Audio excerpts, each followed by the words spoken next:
Okay, so let's so a few questions, we can open up some questions here.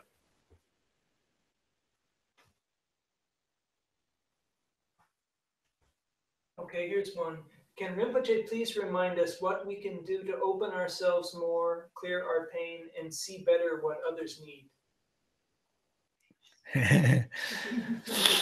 Okay, so the question is, if I can explain a little bit more in the process of helping others to clear one's own pain and see more clearly how to help others, right? That's more question. More clearly what they need.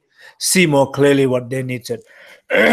Yeah, so exactly. Last all this time, I think I've been kind of talking about that, but I'm happy to repeat just for you.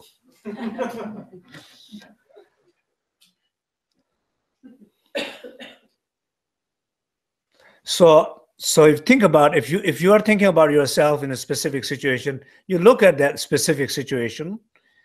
When you're feeling a conflict, a challenge, you're trying to look that as more, address that more within yourself. Don't try to make it a group story, because I say very often, probably most of the time, but it's hard to accept that or agree on that. We'll think, no, this time a little bit we are involved, everybody's involved, but very often it's you.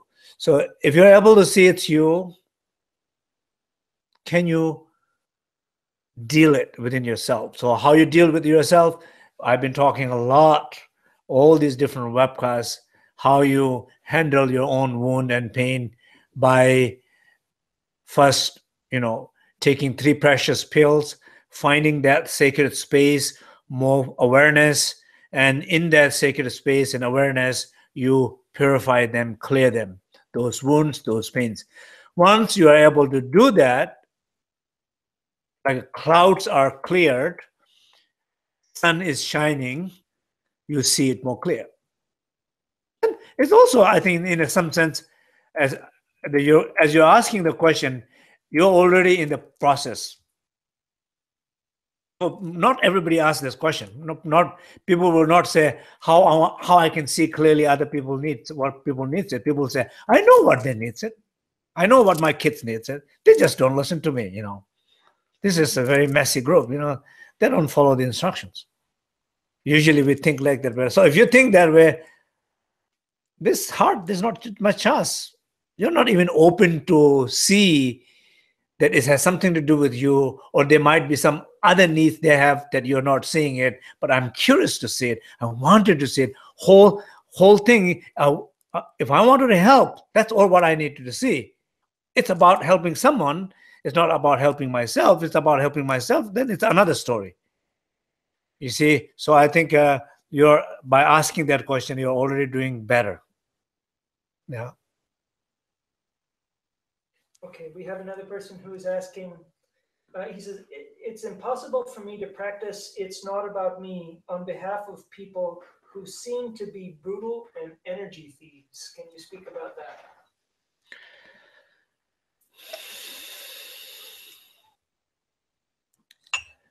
So sometimes, yeah, I think many people can give very extreme examples, and people will say it's not me this time. It's somebody, because this person is violent and so on and so on. But if you look deep inside, we create those peoples. It's a collective manifestation of a fear. Those people, if even there is something manifest, that we are creating it. We are somehow responsible for that. We cannot say, I don't think there's any way you can say that we are all perfect this moment. In our group, there's one evil. And it's not like that. We affect each other. We create each other. So if you're able to create somebody like that, collectively, you can also, each one of us, we have our role to, how you say, deconstruct that piece of yourself in that person. So I think be more aware of that piece, and then maybe you'll find more solution for that. Yeah. Another question. I get people wanting me to help them almost day and night. I have become a great actor in my speech and actions, and I'm just getting worn out. How to find balance? Very good question. So what I do as a teacher, I get the same thing, right? So I'm always day and night. So if you don't have enough energy, don't appear. Disappear. Don't even go close to those people.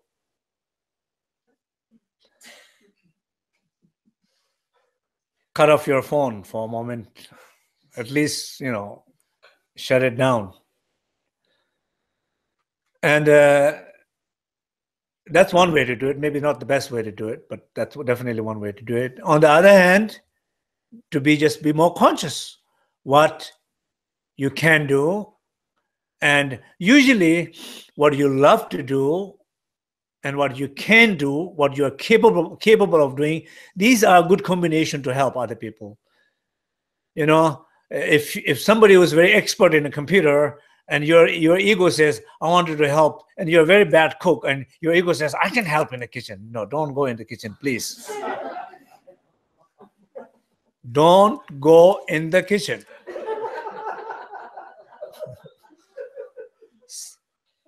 Your intention is good, but you have to recognize it's a wrong placement. So don't go in that area. So do something that you love to do, you are capable of doing, it's easy to do, and when you want it to do, when you have energy to do. And to have these combinations together. And because sometimes, like for us, for example, my teacher, Tenzin Rinpoche, people said, oh, you're very old now, so you should stop teaching or something like that. He said, no, I cannot stop teaching. Teaching, I love teaching. It gives me energy. So even in the monastery, he teaches. This is he loves. And it gives him energy. It doesn't takes his energy. So activity does not mean it takes energy. Many things can give you energy. So you have to find the things that you meant to do, you love to do, and it really enriches you when you're doing it. Find those things. And not get trapped into the people's story. Oh, I can do that. I can do that. I can do that. You cannot do everything. Somebody need to tell you cannot do everything. Then you feel like, rejection. Oh, I really wanted to do help, but they didn't let me do it.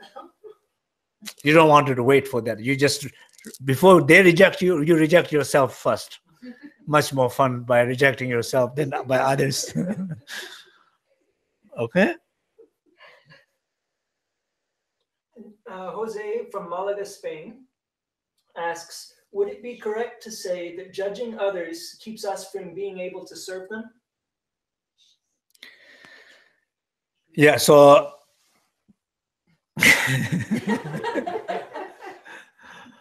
thank you. 3 people reminding me. So judging others, does that prevent to help others, right? Yeah.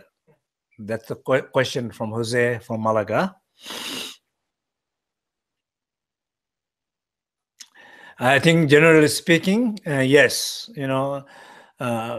Of course, in some sense, there's for us as a human being, it's very difficult not to judge. It's spontaneous. It's automatic to have opinion about somebody. It's very, very simple thing. But when you do that, you recognize it. Oh, okay, I judge somebody. I judge that person is this, that, because that person said in a way something, whatever reason you said, you recognize it, and you recognize it. Moment you recognize you judge somebody, there's no good reason to judge it. You're more open to that person. And you know, also deep inside this wish, let's say this way, a prayer, a wish to know somebody, you know, regardless of their appearances.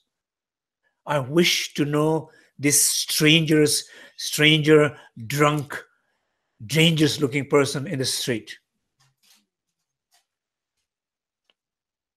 And you're amazing, you know, like you find incredible beings you meet. Incredible beings. So yes, definitely, not judging is difficult, but when you judge, you catch yourself, you know. Okay, one last one. Okay. Do you have suggestions for how we can connect with a sense of collective purpose, such as in a spiritual community?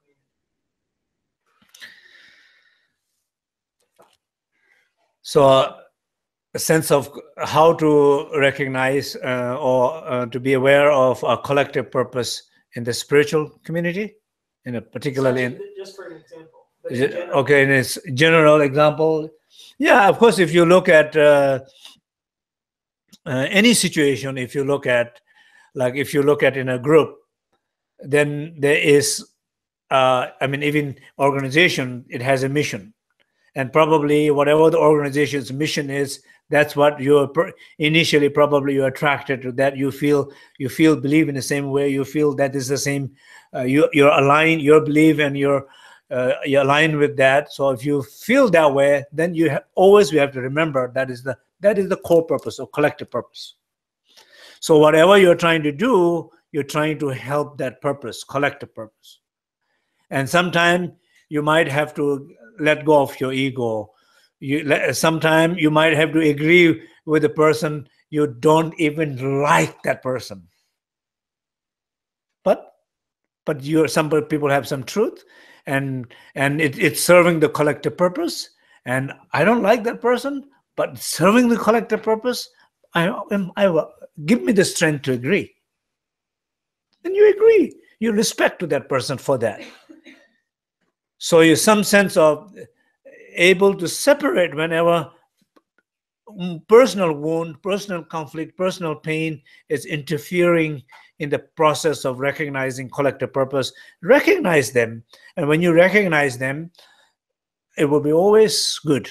And sometimes pray. I mean, sometimes I pray, you know, say, give me the strength. Help me to recognize. I know what I want, but my own pain is interfering. So give me the strength to able to do what I should do, rather than what my pain or inner conflict is preventing to do. To you pray, even it will help, you know. So because you see what needs to be done there, but you're not able to do it. So just even recognizing that, recognizing again, beginning familiarizing that, talking about it, doing a webcast helps. So it helps. It's reminding every time, no? Okay. So I think I hope that it's helpful, and I think many of us who do a lot for others, I think for us it's very important to remember this work that we do for others got to be part of our own spiritual development, because we spend so much in that. We spend so much time, energy into that. So it has to help you also. Not only helping other people, but it also need to help you. But help you in a sense that you recognize your own. Guru Yoga. When we do Guru Yoga, we say, "Help me, Master, to recognize myself. Be my mirror." But your famous person in the organization is already being that master who's helping you to recognize yourself, and you're not taking the opportunity to recognize. You know, he's saying, it just shows you exactly, you can feel your pain and anger and frustration. Sometimes just say, thank you. Thank you, you know. Who would do that? You don't meet that often. So thank you for, this is my opportunity to recognize, to overcome. So when you do that, that's a spiritual development, informal spiritual development. And many times, I'm not saying the formal practice are not important. We should do it. You should do it every day. But these situations, informal situations, are far, far more faster development than passive sittings.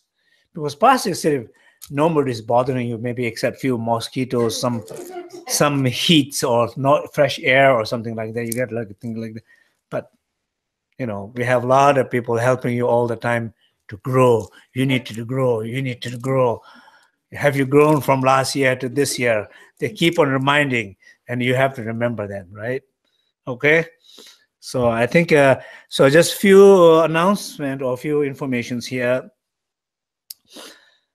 Those you are listening to the webcast first time, as you know, this webcast is ongoing every second Saturday of the month. It's what is a free monthly live webcast. There's a discussion forum that you can share your own experiences and thought and help others, and or get help by being participating and listening to others' experiences. There is a recorded webcast, so some of you have missed this, or if you want somebody, other friends missed this. These all are recorded, and one can go visit back to it. They, I think every time these are MP3 audio recordings are there. So if you cannot want to watch, but you want to listen, one can download those things. There are some printed download materials also. So all these are available for you and for others. And next live webcast is June 11th. So June 11th. So if you want to remember, then as you can see in the screen right now, the ligmichalearning.com is our website from where you can find much more informations. And also, if you want to share with others, you're very welcome to do that. And this is another very important, very exciting announcement here. As you can see, as I'm seeing, I'm assuming the Polly is putting up on the screen as I'm saying it. So it's the healing from the source. So this is a 3-week online workshop. This is not a live, but there is all these recorded videos there to learn. And from July 9th, I will repeat, so those you want to write down, July 9th through 31st this year, and it will be 3-week long, and through the Glide Wing, and it's free for everybody. And I will also participate in that as much as I can. We'll have some senior students who will participate, help. And so this is very much related to a physical and emotional pain, how to work with the physical and emotional pain through the inner refuge practice. So it will be in a way that how to, manage and deal with or overcome. And we have done some small researches, just test with the people, and people say like 60-70% of the pain will get reduced, and sometimes even they have no more pain, or sometimes they are able to be with the pain much better. So very much we are focusing on more physical, but it's of course it's also the emotional pain. So but this, if you wanted to join, of course I encourage many people to join and encourage other people to join. Everybody you are listening, invite 10, each person invite 10 more people or 5 more people, that we'll have a big number of people because this is also a part of research. So they will be those who will be joined. It will be a commitment, because it's free. We have a lot of people doing a lot of work to create this, and even the research team is doing, like even a cost involved. Sometimes people are putting their own money to do these things, and so what we are asking for people is that for 3 weeks be committed to these practices, for especially for yourself, and especially you have this great cyber sangha support for you, and you participate. You almost look at as like a 3-week personal retreat for healing for you. And then that means every day, whatever the journals then you need to fill up, that you're showing your situation, you need to fill up those things for our research purposes. So we very much encourage that. I hope that you will able to participate, and I'm very, very excited about it. So this is on a glide wing. Okay, so that's all for today, and I wanted to thank everybody who are involved, who are doing translation, and particularly the Sweet Sangha here. They are all the team here, line up and helping this webcast, and our host here, and then also Sangha members, everybody. Thank you. So now we do dedication.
Thank you.